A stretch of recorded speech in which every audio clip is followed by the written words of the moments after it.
everyone, I hope you're doing so well. I haven't filmed a video for my channel for so long. So I thought I would do a little vlog.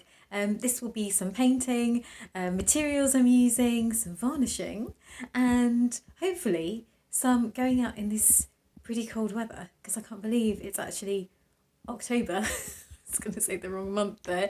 Following are paintings that I have been working on, underpainting. This painting I'm working on soon, and then I have a few paintings that I have just varnished, so I'm going to show you those in a sec. Whatever my schedule is for today, I'm running behind as usual. I'm going to probably start working on this cat in a forest, yet another cat. I always paint cats, and I'm actually watching this Al Pacino film, Dog Day Afternoon, so I might put that on the background. I've seen bits of it before, but I finally am watching the whole thing now, so it's really good. And I think I'm going to actually work on 2 other underpaintings as well. I thought I would talk about art style, which is always a popular topic on social media, and particularly about keeping your own style. And that's one of the most difficult things, I think, when it comes to art. In fact, it's the most difficult thing, because you can find different materials, you can even work with really cheap materials and still make amazing art. But to constantly stick to what you want to do is very, very hard, because there's so much beautiful art in the world and people are creating beautiful art every single day. And it's so hard not to be influenced and think, okay, my art's good and everything, but somebody else has created something that is so amazing in terms of style, or they have a really great use of brushwork, or they're using embossed, or they're using a different technique, and I really want to try that. And so I always say experiment as much as possible and never restrict yourself from experimentation, because you could end up going in a different direction. But if you know deep down that your strengths are in a certain way of painting or creating art, you should definitely stick to it. And it's quite funny, because for a while, when I started painting landscape, I kept thinking to myself, maybe all my anthropomorphic and surreal cat paintings and bunny rabbit paintings and froggo paintings are a bit silly, because I was looking at, really great landscape artists from history, because that's where I get the most inspiration from. And thinking, oh, but they stick to just doing very serious landscape, and it's all very either hyper realistic, or it has a classical style, or sometimes impressionistic style, and they don't ever paint, a cat with a hat and a book and wearing fancy clothes. But then I found that as much as I enjoy painting landscape as well, when I stopped painting art like this, I was quite miserable.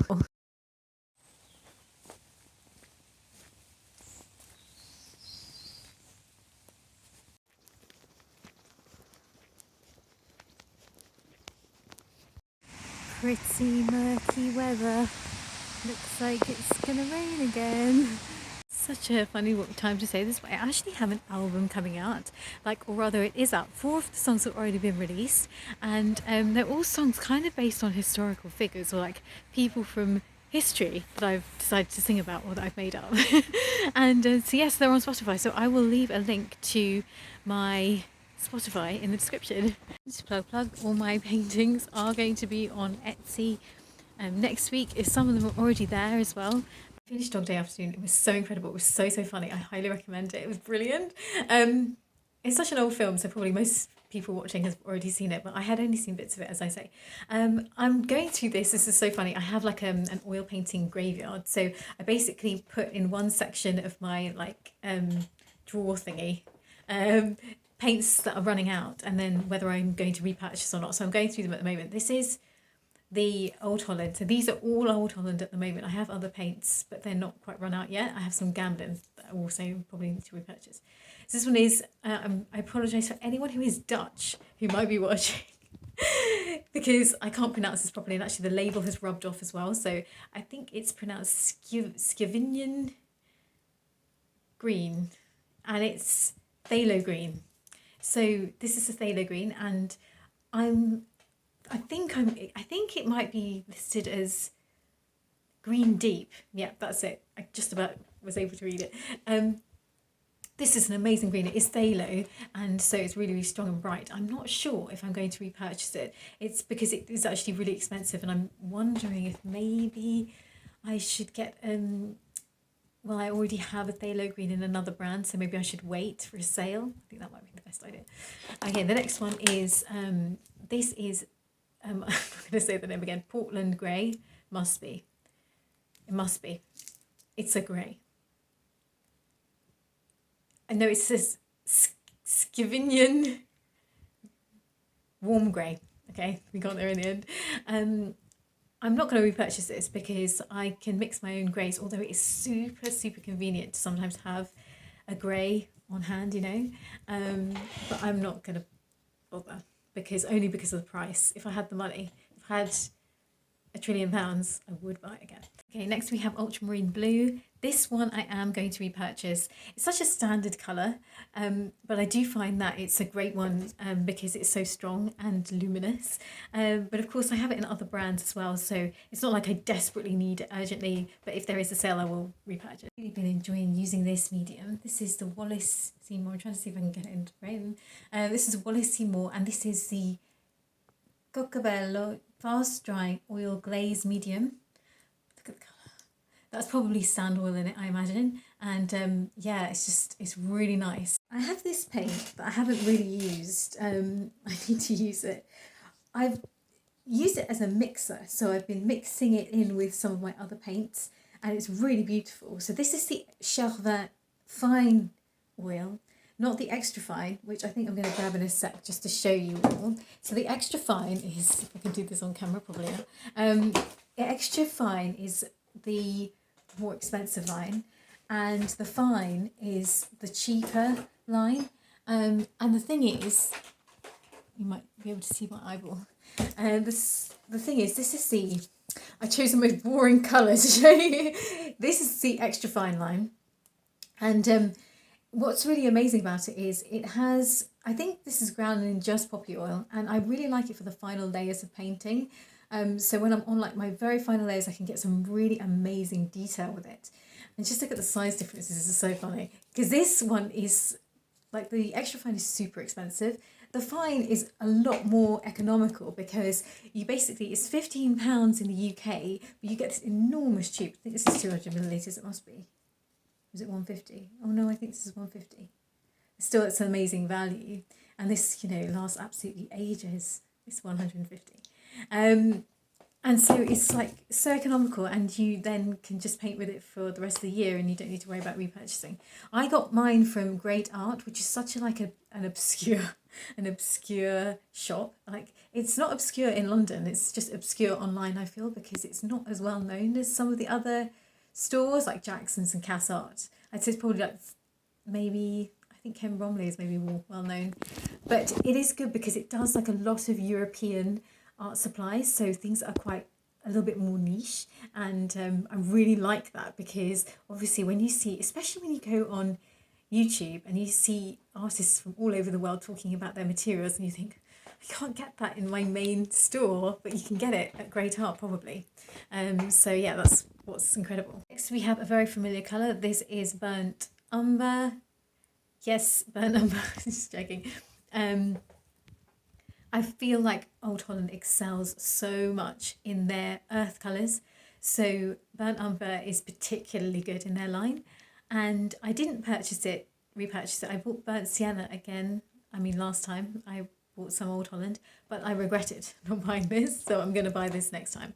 So sticking on the theme of finding your own art style and sticking to it, I then decided after much deliberation of continuing to work on my fantasy art and surreal art whilst also painting landscape in a more serious way, I suppose, in a way that I felt was more maybe appealing.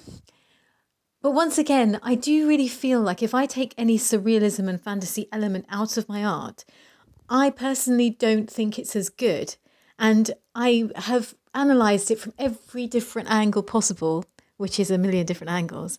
And I just think that my strength definitely lies in imagination, and it has always been that way. even though it may not necessarily appeal to everyone. So not everyone is going to like my paintings. Some people will think it's silly. They will think, why on earth is that animal wearing it, clothes and dancing around, or or that there's a story in my art, because that again gives me a lot of joy to create stories behind my paintings. So yes, there will be people who won't like it, and there will be people who will make bad comments. So far, though, I've found that the majority of people that actually are interested in my art are so similar in my mindset. Like they have such a liking and longing for imaginative storytelling visually.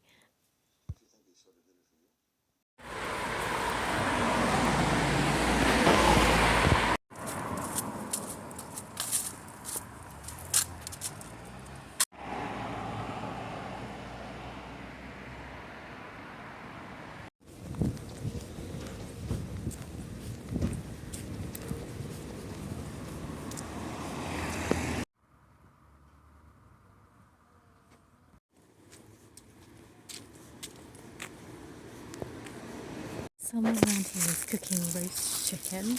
I can smell it and I just want to go and eat it. Here is a painting of a cat and a castle. I worked so long on this piece. I'm really pleased how it came out, because halfway through it looks completely different, but it will be in my Etsy store soon. So if I can help anyone really struggling with this whole idea of art style and sticking to your style and everything, all I would say is that you don't have to worry too much about what other people think. And that's the easiest thing to say and the hardest thing to put into practice.